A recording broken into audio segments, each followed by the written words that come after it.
All right, we're happy to be joined by Bucky Brooks, NFL Network, Move the Sticks, co-host, right, with Daniel Jeremiah. Bucky, how you doing, man? Man, I'm good. How you guys doing? Doing good. Great. Doing great. Yeah, appreciate you joining. And I just want to start immediately by saying you're a 1996 Jaguar. That's the most important thing. My favorite team is the mid-90s Jags. So, what a run. How about that? Who knew? We knew. It must have been the colors of the uniform that kind of drew you in. I think it was. I was a teenager. That was like the first thing. That and Mark Brunell and his playmaking and Jimmy and Keenan and everything. So I like our listeners know that I'm like obligated to talk mid-90s Jags as a starting point. No, it was a great look. It was a great run. It was a great team. Those guys are near and dear to my heart in terms of friends. But no, it was a great, unbelievable run that we went on in the playoffs. So it's kind of fun to be associated with that squad. Yeah, so that's awesome. Always have to bring that up. And then I just want to start with a tweet that you had this week about quarterbacks. Right, we're talking. I'll just read what you wrote. It was in response to 19 quarterbacks being drafted over the last 2021 to 2022, and only 2 are going to be starting with their current team this year.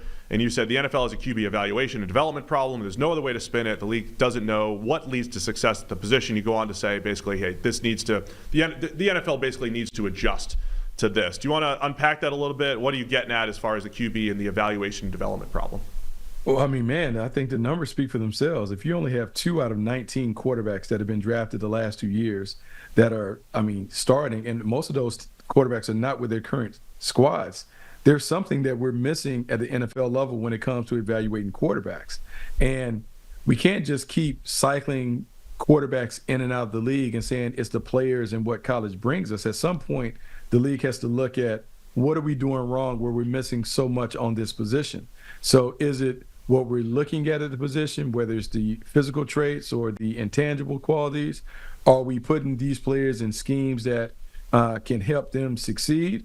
Or are we just like resistant to changing based on what the college game is delivering us? Because as much as we may want to play a certain way based on how our mind thinks as coaches, ultimately you only can do what your players are able to do. And if your players are not able to execute like these complex schemes and those things, well, maybe you have to change what you're doing to give them an opportunity to have success, because you just can't keep burning through first-round picks and recycling players and firing coaches and starting all over. It's just not a recipe for long-term success. So I actually did respond to it. So my first instinct on this is that the standard for quarterback play is just so high, right? There's only 32 starting jobs. And it does feel like we're in this world of finding a starting caliber quarterback, like a Daniel Jones. Like, it's not hard to find a Daniel Jones caliber quarterback. So is it a standard of expectation that we're looking for? We need to have, not Mahomes, I know we'll say it is a different level, but we need to have a Josh Allen or a Herbert or a Lamar. We need one of those guys. Is that the issue?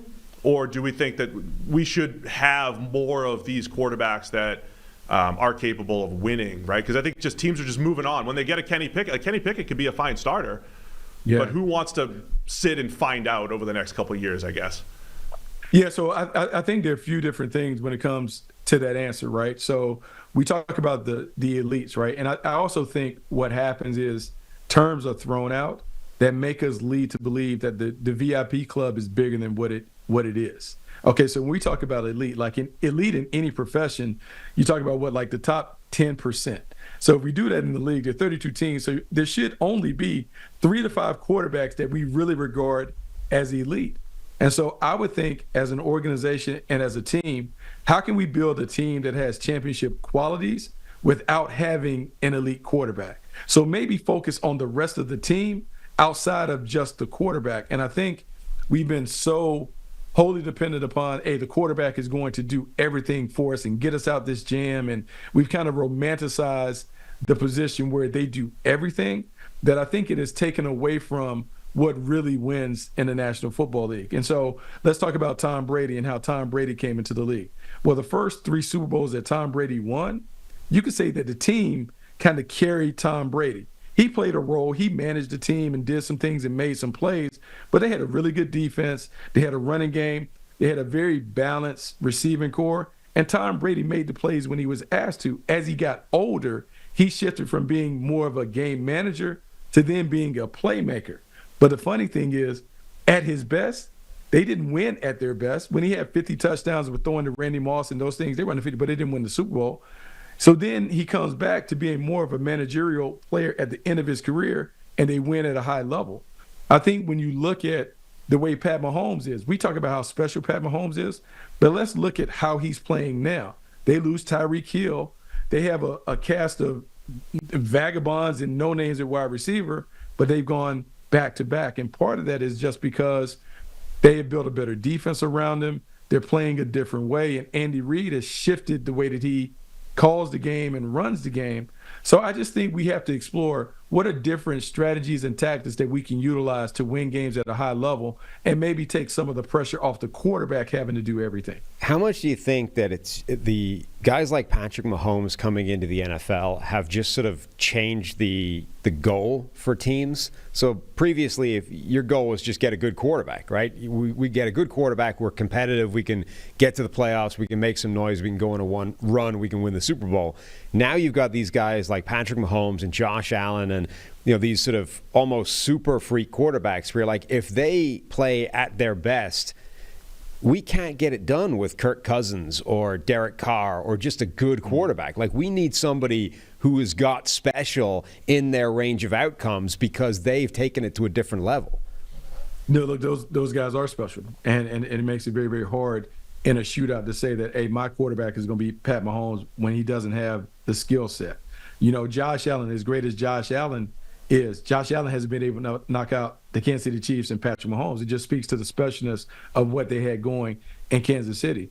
But I do believe, like Bill Parcells just talked about, every game is winnable if you're willing to do what is required to win the game. I think we kind of have to be able to think outside of the box when it comes to team building. And, okay, what are the odds of me landing on Pat Mahomes? If the odds aren't good of landing that, well, how can I build a team that can be super competitive in a one-game scenario that we have a chance to win? And I know that we're so focused on results that, hey, you got to go to the Super Bowl or nothing.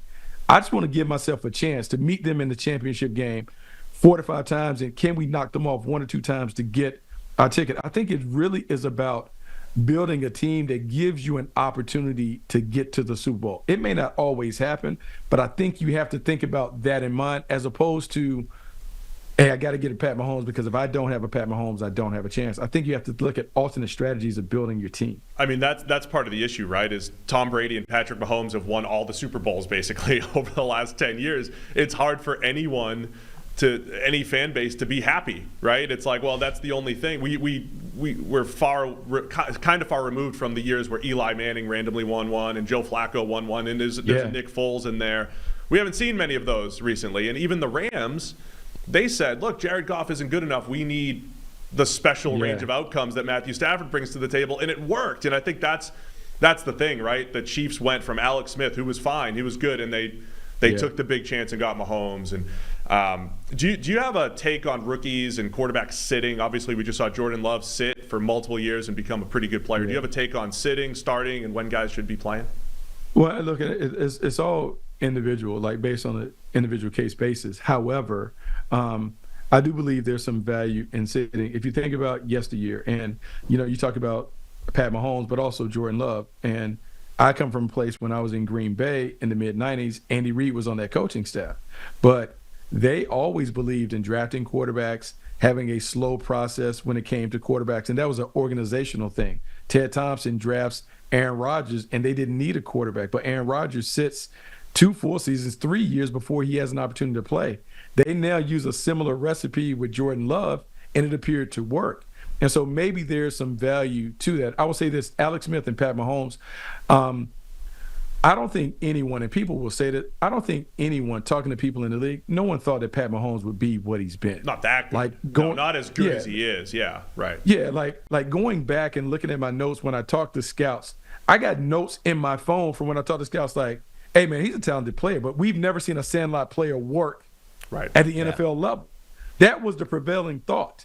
And so Andy Reid was uniquely qualified to let him do it because on the practice field, he told Pat, hey, man, you go do everything. You make every throw that you can make in practice, and we'll rein that in when you have your opportunity. Push the boundaries. Let's see what you can and what you can't do or whatever. One, Andy Reid had that flexibility because look, he's one of the greatest coaches. He had a long leash in Kansas City. It wasn't really on him that, hey, I got to win right now with Pat Mahomes. So he had the luxury of letting Alex Smith take the team as far as he could take him before he handed the ball to Pat Mahomes.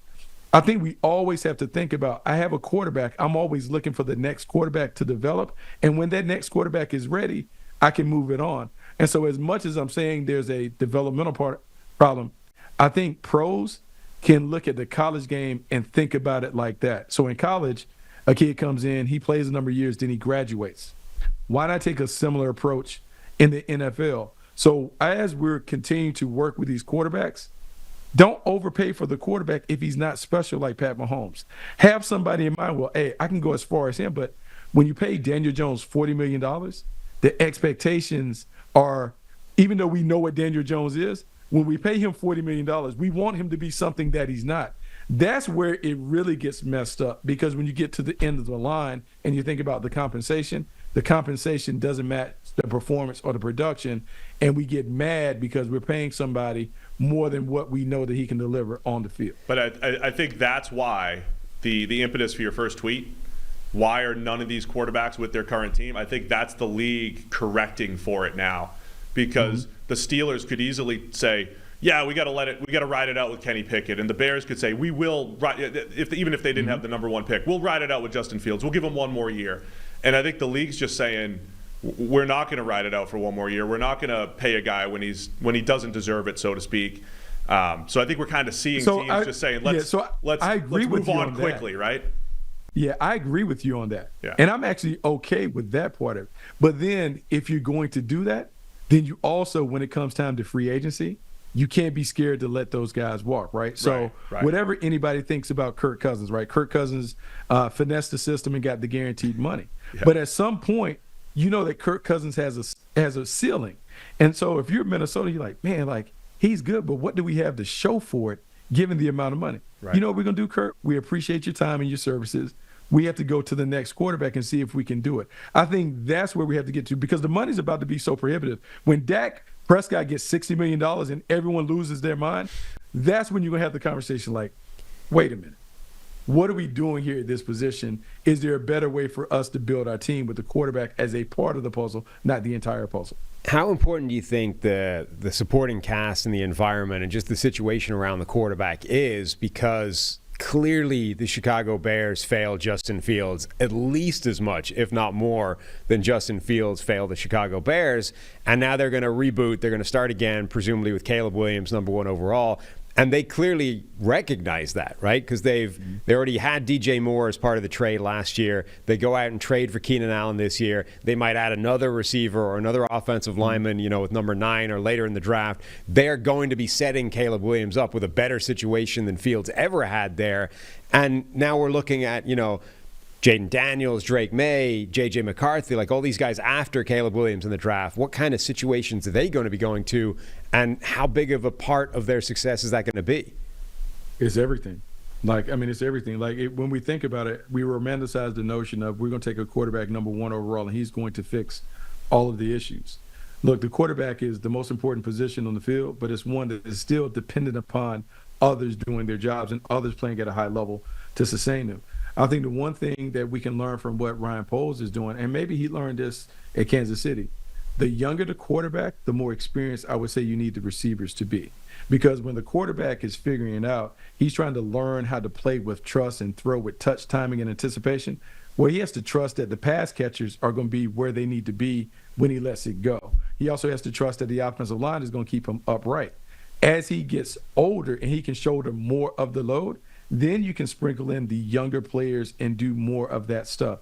I think what the Bears are showing us early, Caleb Williams with Keenan Allen, DJ Moore, he has veteran receivers that are trustworthy, dependable, and reliable. And as he gets older and is able to take on more responsibility, you'll see them move off of those receivers, and they'll say, hey, Caleb, now you need to be able to develop these young receivers, much like we've seen in Kansas City with Pat Mahomes. Pat Mahomes now has been tasked with, hey, Pat, you got to develop these young guys and kind of figure it out, because you're making the money, but you're also the veteran, the experienced player. You teach them how to play, so it helps you play at a high level. I love the team building discussions, Bucky. We could talk about this all day and, the impact of the quarterback and how to build around them. I want to talk a little bit about this year's draft before we let you go. Any players that at this point you're higher on than most? Who are your guys in this draft beyond just, say, the quarterbacks? It's funny because, there's a lot of conversation right now about the wide receivers. And I think we're going to reach a point where we talk about wide receivers almost like we talk about running backs because of the supply and demand. When you look at the last couple of years in the draft, the number of wide receivers that have been drafted outside the first round that have really made big plays. And so as I look at this class, and I think this class is special in terms of Marvin Harrison Jr., Malik Neighbors, Rome Odunze, all those guys are great. But, man, you can make the case in the second and third round when you're looking at Ricky Pearsall and Ladd McConkey and, some of these other guys, A.D. Mitchell, who might be a second round. Man, these guys are also great. So as we're talking about the top of the board, I think teams are going to have to make a decision.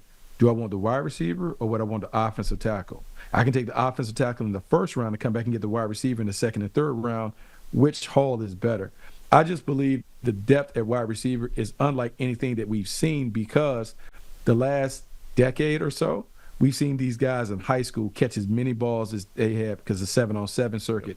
The NFL is reaping the benefits of these guys participating in flag and 7-on-7 early because we're getting a more skilled product on the perimeter. And I think it's reflected in that. And also, I don't know if Marvin Harrison Jr. is a lock to be the first one. I think there's a discussion not only on Malik Neighbors. I believe there are people that like Rome Odunze as wide receiver one. That conversation is going to continue to be fascinating, particularly with him electing not to work out. Do you think that's what's triggering it? The idea that he didn't work out? No, I don't think that triggers it. I'm surprised more guys at the top don't do it because all the risk is on the prospect and the player. I think what you're seeing is people are looking at Marvin Harrison Jr. in comparison to those other guys, and some will say that Malik Neighbors has more juice. He has more ability to make special things happen with the ball in his hands. They'll look at Rome Odunze and say, Marvin Harrison Jr. is nice. He's more like a Larry Fitzgerald, but Odunze kind of reminds me of Jamar Chase. Maybe I want that kind of playmaker, a rugged playmaker on the perimeter. I think it comes down to going to the ice cream shop and trying to figure out which style, which flavor best fits the offense that we have as it's currently constructed. That's why he might be vulnerable to being supplanted as the number one receiver. Do you think that we've reached the stage in this process, and this happens like every year, where we're just overthinking Marvin Harrison Jr. at this point? Like, he's been the number one guy. He's been anointed for so long. Everything about him is good. The tape's amazing. He's good at everything. And now we've just reached the point where we're bored of that, so we're trying to tear it down and go in a different direction? Oh, well, guys on our side, that's always the case. Like, we're always looking for a contrarian thought that creates conversation and brings a little attention. I think some of that might be true, but I do think it's in the league. I do think there's buzz and real conversation and consideration over Neighbors and Odunze over Harrison Jr. I think it's unique that all of those guys probably carry nearly identical grades. Harrison is a really good player, but I think some people will look at the Notre Dame game and see how he might have been stymied and neutralized a little bit with some of the physical tactics, and maybe that causes some stuff. They'll look at Neighbors and the playmaking that he brings at LSU, and they'll just look at the contested catches. To me, he's still the number one. I just don't know if it's a consensus number one like we thought it would be coming into the process. We thought that he would be far and away, hey, he's number one. Right. Let's look at the other guys. And I think it's just closer than we thought. All right, last question to put you on the spot a little bit. So many mock drafts have 7, 8, 9, 10 offensive players going first.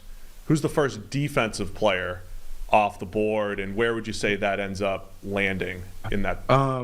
Look, I think that pass rusher row is once you get Atlanta, you have Minnesota who could be in the mix, and some of that were before the quarterback situation. Right. I think right now people are going to go with Dallas Turner just because it appears that he might be the safer thing, and also coming on the heels of his former teammate Will Anderson having a solid season, they may kind of say, hey, the brand name may help him. I would say the most natural pass rusher is Latu from UCLA. The medical stuff is going to hinder him from being the guy. But if it comes down to traits and what you're looking for, he has all of that stuff. I think Dallas Turner would be the first defender off the board. Don't know if he'll be the most productive early, but I think he'll be the first one that comes. Love it. Bucky Brooks from Move the Sticks. You and Daniel Jeremiah, you guys do a great job over there. So we appreciate you joining us, and happy to have you back another time in the future, man. Hey, man, call me anytime. I'm always down. Thanks, Bucky. Appreciate it. Thank you.